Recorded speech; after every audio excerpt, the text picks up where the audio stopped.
Hi, மொறுன்னு கிறிஸ்பியான முறுக்கு எப்படி செய்கிறதுன்னு பார்க்கலாம் வாங்க. அதுக்கு 2 கிலோ அரிசியை 4 மணி நேரம் ஊற வச்சு இட்லி மாவு பதத்துக்கு ஆட்டி எடுத்து வச்சாச்சு.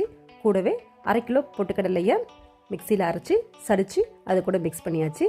தேவையான அளவு உப்பு, காரத்துக்கு மிளகாத்தூள், 100 கிராம் வெண்ணெயை போட்டு மிக்ஸ் பண்ணிக்கணும்.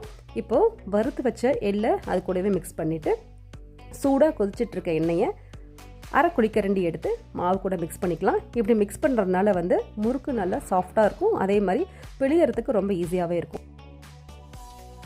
மாவு மிக்ஸ் பண்ணதுக்கப்புறம் நல்லா இலக்கமாகவே இருக்குது. இப்போ முறுக்கு கொள்ளால் மாவை போட்டு நமக்கு தேவையான ஷேப்பு பிழிஞ்சு விட்டுக்கலாம். இது பொட்டுக்கடலை முறுக்கு அப்படிங்கிறனால நமக்கு கலர் எல்லோ கலரில் தான் இருக்கும். ஸோ நல்லா வெந்ததுக்கப்புறம் எடுத்து வச்சுக்கலாம். அவ்வளோதான், இப்போ கிறிஸ்பியான முறுக்கு ரெடி. இது போல் நிறையா ரெசிபி தெரிஞ்சுக்க என்னோட சேனலை லைக் பண்ணுங்கள், ஷேர் பண்ணுங்கள், சப்ஸ்கிரைப் பண்ணுங்கள். அனைவருக்கும் இனிய தீபாவளி நல்வாழ்த்துக்கள். பாய்.